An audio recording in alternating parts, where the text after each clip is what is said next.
All right, guys. So here is part two of how the Inuit were impacted by the government. So the Northwest Territories, Alberta, Saskatchewan, Nunavut, that area. So in 1869, the Hudson's Bay Company officially transferred Rupert's Land to Canada. So Canada now had the rights to it. Rupert's Land was a very large territory that included modern day Manitoba, Saskatchewan, Alberta, and Nunavut. Canadian government spent the year before transfer making preparations as if no one lived in the territory. So completely disregarded any other indigenous people that lived there. They considered it pretty much free land for the taking.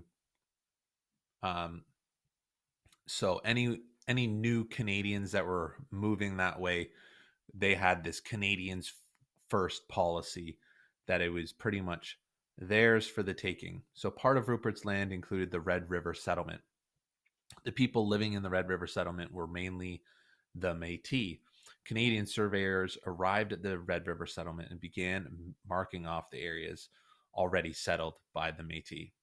As well, the Canadian government appointed a lieutenant governor to replace the former Hudson's Bay Company governor, without any input from the people who had been living in the Red River settlement for many, many years.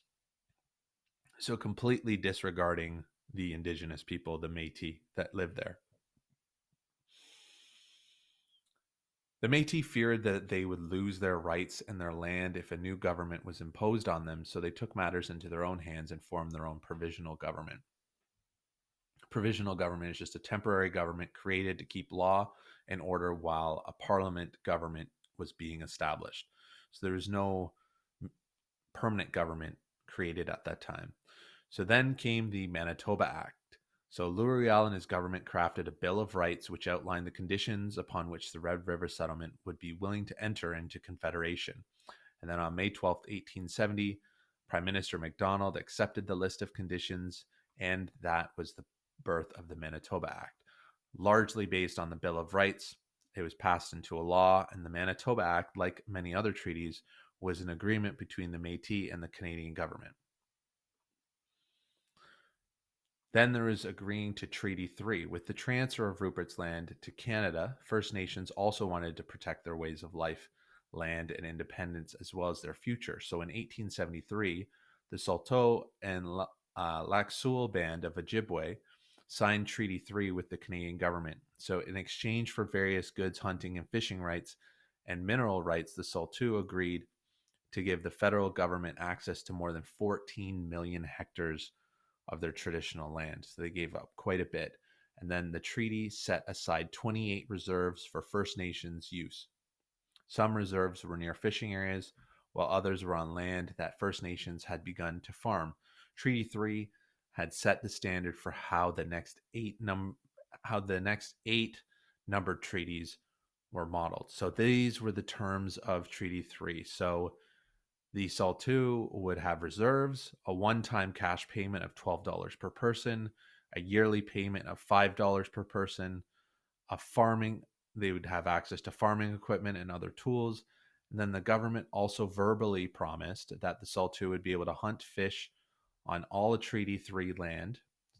The Saulteaux could not be forced into military service, and the Saulteaux relatives who had moved to the United States could join the treaty if they moved back to Canada within 2 years.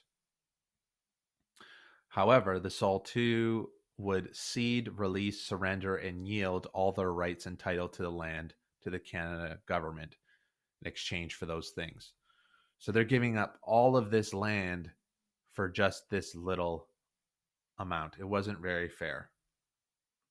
And then the problems with Treaty 3. There have been many problems between the government and the Saulteaux over Treaty 3 since it was signed. It took 19 years for the federal government to deliver all the farm equipment, livestock, and other goods it promised. The Saulteaux complained about the poor quality of the goods and livestock they received. The Pay Palm Treaty. The Saulteaux argue that the certain verbal agreements made at the last negotiation were not included in the written treaty. So, for example, in the written treaty, there was no mention of that the Saulteaux cannot be conscripted, meaning sent to war, and that relatives who move back from the United States within 2 years could be added to the treaty. As well, there's no mention of the guarantee that the Saulteaux mineral hunting and fishing rights would be protected forever. All of these things. So there are promises, there are broken promises, all of these things.